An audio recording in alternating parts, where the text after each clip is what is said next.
Good morning. आज की video बहुत खास है। आज की वीडियो में हम भारत में सड़क एक्सीडेंट यानी कि सड़क सड़क दुर्घटनाओं के बारे में एक विस्तृत जानकारी दे रहे हैं और उसमें यह भी बताएंगे कि सड़क दुर्घटनाएं होने के क्या कारण हैं और भारत में किस गति से सड़क दुर्घटनाएं तेजी से बढ़ रही हैं, इनको कैसे रोका जाए। अगर नहीं रोका गया तो इसके दुष्परिणाम हम लगातार देखते जा रहे हैं और भी बढ़ेंगे।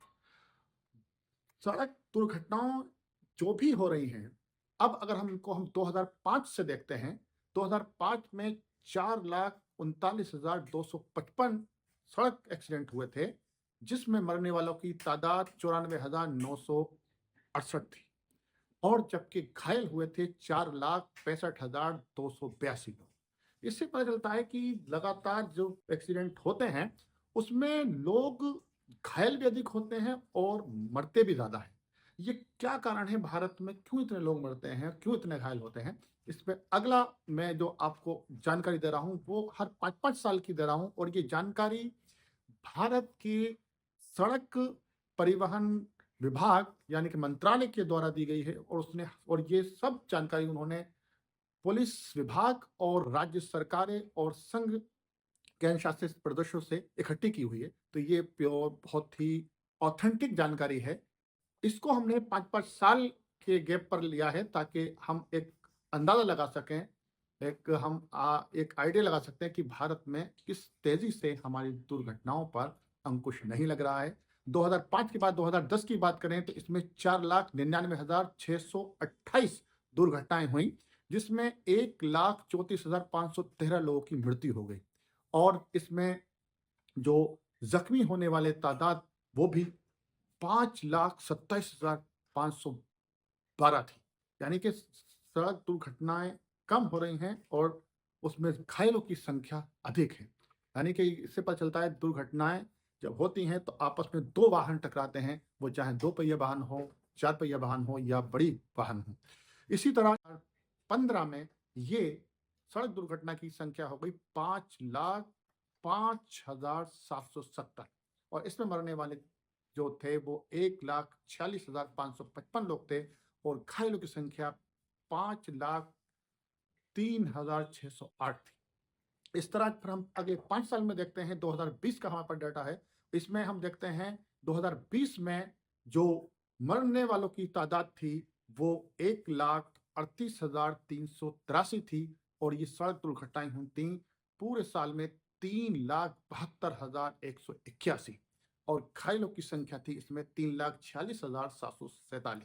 यानी कि लगातार लाखों में दुर्घटनाएं हो रही हैं, हमारी सड़क दुर्घटनाएं, और उसमें लाखों में ही लोग मारे जा रहे हैं और लाखों में लोग घायल हो रहे हैं। ये आंकड़ा बहुत सनसनी पैदा करने वाला है और हमको डराने वाला भी है, लेकिन हम सड़क पर वाहन चलाते समय डरते नहीं हैं। हम कानून का पालन भी नहीं करते हैं और हम जो भी सुरक्षा के जो भी हमको साधन बताए जाते हैं, जिसमें दो अहम बातें हैं। एक है दो पहिया वाहन में हेलमेट लगाने का और जो कार पर जो है बेल्ट बांधने का, ये हम पालन बहुत गंभीरता से भारतीय लोग नहीं करते हैं। 2020 की जब हम बात करते हैं तो इसमें थोड़ा ग्राफ नीचे आया, 3,72,181 दुर्घटनाएं हुई सड़क और इसमें 1,38,383 लोगों की मृत्यु हुई और 3,86,747 लोग इसमें घायल हुए। अगर हम पिछले 2022 का डाटा देखते हैं, फिर बढ़ जाती है संख्या सड़क दुर्घटनाओं की और 4,61,312 सड़क दुर्घटनाएं हुई, जिसमें 1,68,491 लोगों की मृत्यु हुई यानी मारे गए सड़क दुर्घटनाओं में और 4,43,366 लोग घायल हुए।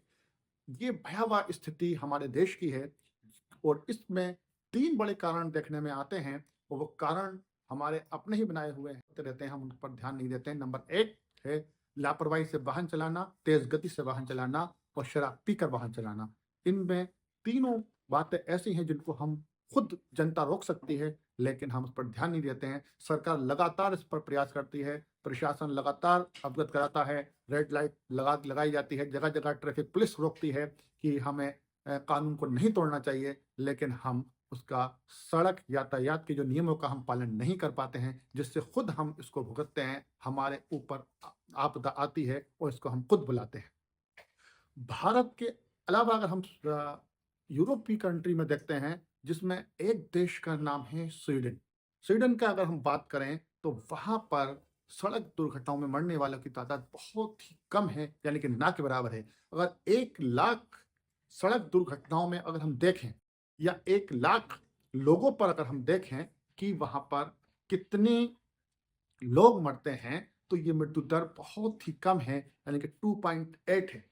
और हमारे यहाँ अगर हम देखें, तो ये भारत में 1 लाख में 9.5 है, यानी इतना बड़ा अंतर है। भारत में जो सड़क दुर्घटना में लोग जो घायल ही नहीं होते बल्कि मरते अधिक हैं, तो ये हमें दर्शाता है कि हमारे अ, सड़कों का रखरखाव, वाहनों का रखरखाव और हमारे वाहन चलाने में लापरवाही सबसे अधिक होती है। इसलिए हमारे देश में दुर्घटनाएँ भी बहुत अधिक होती हैं। इनको अगर हम नहीं रोकेंगे, तो ये लगातार ग्राफ बढ़ता जा रहा है। पूरी दुनिया में होने वाली दुर्घटनाओं में हमारा प्रतिशत 13% है, यानी कि दुनिया में जितनी भी दुर्घटनाएँ होती हैं, उसमें 13% भारत में होती हैं, और ये ग्राफ लगातार बढ़ रहा है। इसके कई कारण हैं। एक कारण जहाँ पर हमने बताया कि शराब पीकर वाहन चलाना, नियमों का पालन नहीं करना, तेज़ गति से वाहन चलाना और कम उम्र के नवयुवक जो वाहन चलाते हैं, उनमें भी लापरवाही अधिक पाई जाती है। और हम जो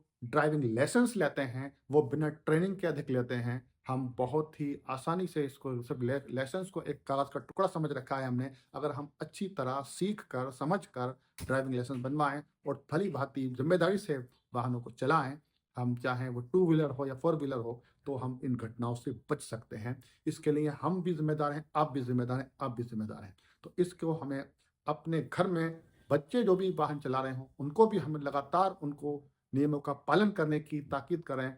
अगर 2 पहिया पहिया वाहन चला रहे हैं वो, तो टू व्हीलर में जाते समय हम उन्हें खुद अपने हाथ से हेलमेट दें ताकि वो लगा सकें। और अगर हम खुद गाड़ी में बैठकर जा रहे हैं, तो सीट बेल्ट का ज़रूर उसका हम लगाएँ और गाड़ी की देखभाल भी करते रहें, ब्रेक चेक करते रहें, और जो हम रोंग साइड चलने से सदा बचते रहें, क्योंकि अधिकतर दुर्घटनाओं में रोंग साइड चलने पर भी बहुत देखने में आती हैं। उसमें लोग बुरी तरह से घायल होते हैं, यहाँ तक कि मर तक जाते हैं। तो इन बातों का अगर हम ख़्याल रखें, तो हम दुर्घटनाओं का ग्राफ जो तेज़ी से बढ़ रहा है भारत में, वो हम नीचे ला सकते हैं। और इस पर जब हम रिसर्च कर रहे थे, तो हमने ये देखा कि हमारे यहाँ वाहनों की संख्या भी लगातार बढ़ रही है। पर 2005 की बात करें, तो हमारे टू व्हीलर जो वाहनों का पंजीकरण हुआ था, जो रजिस्टर्ड हुए थे, वो 58,799 टू टू व्हीलर का रजिस्ट्रेशन हुआ था। और कार जो थी 2005 में 10,320 रजिस्टर्ड हुई थी, और बस जो हैं 892 हो पाई थी। लेकिन जब हम आते हैं 2020 तक, तो हम टू व्हीलर को जब देखते हैं, तो 2,43,682 रजिस्टर्ड हुए थे 2020 में। और जब हम बात करते हैं कार की, तो 43,650 कार रजिस्टर्ड हुई थी, जो 2005 में सिर्फ 10,000 हुई थी, और 2020 में आकर वो 43,000 रजिस्टर्ड हो जाती हैं, यानी नई कारें सड़क पर आ जाती हैं। इसी तरह जो बसें थीं, हमारे 812 थीं 2005 में रजिस्ट्रेशन के लिए आई थीं, वो 2020 में आकर 2100 से ऊपर 2196 नई बसें रोड पर आ जाती हैं। यानी कि जनसंख्या के बढ़ने के साथ-साथ वाहनों की संख्या उससे भी तेज़ी से बढ़ रही है। एक घर में जहाँ पहले एक वाहन हुआ करता था, वहाँ अब कई वाहन होने लगे हैं, जिससे सड़कों पर वाहनों का जो है वो जमघट बढ़ गया है। वाहनों की संख्या बढ़ने से भी दुर्घटनाएँ अधिक हो रही हैं, और हमारी लापरवाही से वाहन चलाना उसमें सबसे अहम कारण है। इसको समय रहते हमें दूर करना होगा। अगली वीडियो में इसी तरह की और जानकारी लेके आपके विचार हैं। तब तक के लिए आपसे इजाज़त चाहते हैं। धन्यवाद।